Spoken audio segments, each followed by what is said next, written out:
Morning students, आज हम पढ़ेंगे क्लास 4th में हिंदी ग्रामर में लेसन 2 वर्ण विचार। पिछले वीडियो में हमने वर्ण कितने प्रकार के होते हैं, वर्ण के स्वर किसे कहते हैं, ये सब पढ़ा था। और आज हम उसी लेसन को आगे पढ़ते हुए पढ़ेंगे व्यंजन कि व्यंजन किसे कहते हैं। तो अब हम स्टार्ट करें। जिन वर्णों के उच्चारण के लिए स्वरों की सहायता लेनी पड़ती है उन्हें व्यंजन कहते हैं। व्यंजन किसे कहते हैं? जिन वर्णों को बोलते समय, उच्चारण मतलब बोलना, बोलते समय हमें किसकी सहायता लेनी पड़ती है? स्वरों की सहायता लेनी पड़ती है, उन्हें हम व्यंजन कहते हैं।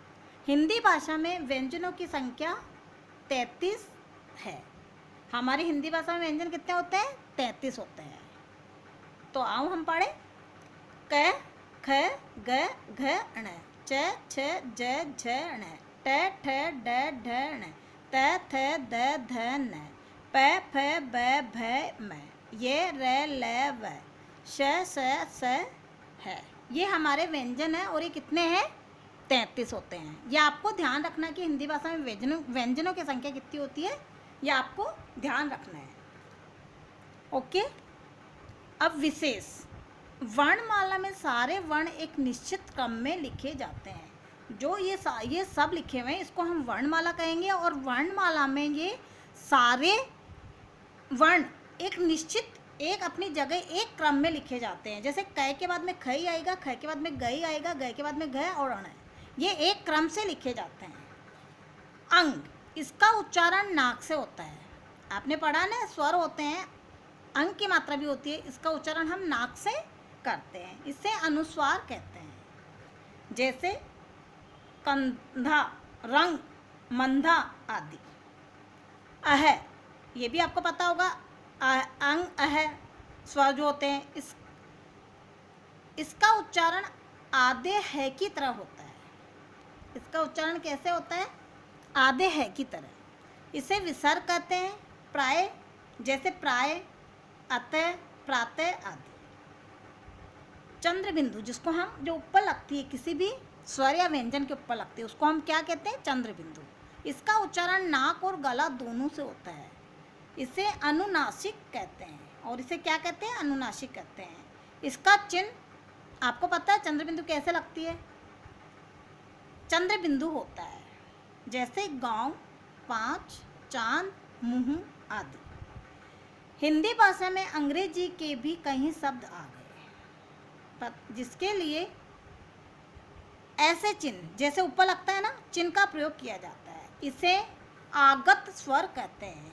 अब आपसे कोई पूछ ले कि आगत स्वर किसे कहते हैं, ये आपके लिए नया है, तो आप समझिए इसको। हिंदी भाषा में, हिंदी में अंग्रेजी के कई शब्द आ गए जिनके लिए एक लाइन खींच के ऐसे जो मात्रा लगती है, चिन्ह का प्रयोग किया जाता है, इसे आगत स्वर किस कहते हैं। या आपको एग्जाम में पूछ सकते हैं या ओरली पूछ सकते हैं कि आगत स्वर किसे कहते हैं, तो आपको बताना होगा ये। जैसे डॉक्टर, बॉल, कॉलेज, पॉलिस आदि। समझ में आया बच्चों? इसी तरह हम आगे पढ़ेंगे। ड और ढ, आपने व्यंजन जब पढ़ते हैं, ड आता है और ढ भी आता है, के नीचे बिंदु लगाकर ड और ढ ध्वनि बनती है। इन्हें भी व्यंजन के रूप में अपनाया गया है और इन्हें भी व्यंजन में आते हैं हमारे ये ड और ढ, जैसे घोड़ा, पढ़ना आदि। समझ गए? अब संयुक्त व्यंजन कौन से होते हैं और कितने होते हैं, ये आपको देखना है। श्रय, त्रय, गे, श्रय, ये 4 संयुक्त व्यंजन है। कितने व्यंजन है? 4। संयुक्त व्यंजन कितने होते हैं? 4। ये 2 व्यंजनों के मेल से बनते हैं, इसलिए इन्हें संयुक्त व्यंजन कहते हैं। संयुक्त मतलब मिलके बनना, 2 व्यंजन के मेल से बनना, उसे संयुक्त व्यंजन कहते हैं। जैसे आधा क प्लस श बराबर श से क्षत्रिय, श्रय बराबर कक्षा, रक्षा। आधा त प्लस र बराबर त्र, मित्र, चित्र। आधा ज प्लस अण बराबर गे, ज्ञान, संज्ञा। आधा श प्लस रे बराबर श्रय, श्रम, श्रमिक। तो आपको समझ में आ गए संयुक्त व्यंजन कितने होते हैं और किसके मेल से बनते हैं, उसे हम संयुक्त व्यंजन कहते हैं।